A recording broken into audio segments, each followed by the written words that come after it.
Bonjour, ici Frédéric Charlier. Alors aujourd'hui, je veux vous parler du travail que nous réalisons grâce au marketing relationnel.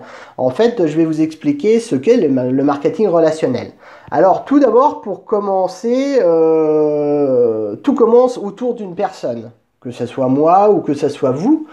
Le principe est de recenser tous les contacts potentiels dans un premier cercle d'abord, hein, un cercle proche où l'on intègre les personnes de sa famille, ses parents, ses grands-parents, ses belles-sœurs, ses beaux-frères, son frère, sa sœur, ses beaux-parents, les cousins et les cousines.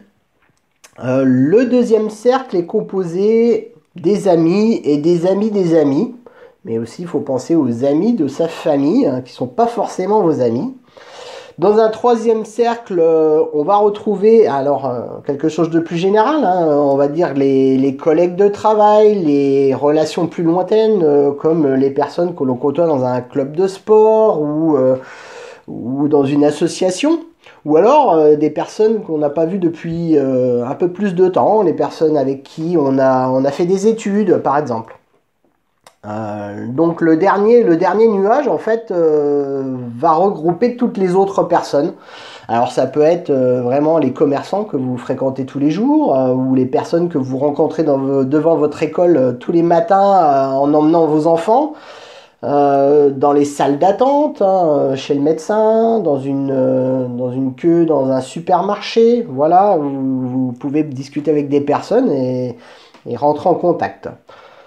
À la présentation de votre produit ou de votre service, hein, voire de votre activité, il est inévitable que des personnes n'adhèrent pas, hein. Ils ne sont peut-être pas intéressés par ce que vous allez leur présenter, ou ils ne sont pas encore prêts, hein. Ça ne veut pas dire qu'ils sont perdus, mais ils peuvent n'être pas encore prêts. Mais il y aura forcément des personnes qui seront intéressées par votre produit, par votre service ou par votre activité. Alors, les personnes que vous contactez ont un autre cercle de relationnel autour d'eux. Mais ils peuvent vous aider aussi avec ça. Les personnes qui rentrent dans votre équipe, eux, vont travailler effectivement sur leur cercle relationnel, tout comme vous l'avez fait. Alors il faut savoir que les amis de vos amis ou les relations de vos relations ne sont pas vos amis ou vos relations à vous. Donc on va reproduire ça, ainsi de suite. Ils vont parler alors de leurs produits, de leurs services, de leur métier, générer de nouveaux clients et de nouvelles personnes intéressées par l'activité. Ces personnes, vous aurez été formés, vous connaîtrez votre métier, donc vous allez pouvoir les former pour continuer ce qu'on appelle la duplication. En fait, c'est enseigner à une personne pour qu'elle puisse ensuite enseigner elle-même à une autre personne.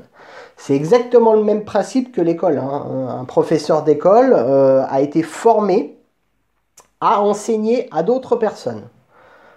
Donc d'une personne, on maille autour de soi, puis autour des autres, soit en s'arrêtant à une distribution d'un produit, hein, la promotion d'un produit ou d'un service, ou si on voit un peu plus grand, en développant une équipe basée sur la promotion d'un produit, d'un service ou d'une activité. Voilà, c'est effectivement une activité très simple. Ce sont les bases du marketing relationnel, basées effectivement sur un bouche à oreille, mais cette fois rémunéré. À très bientôt.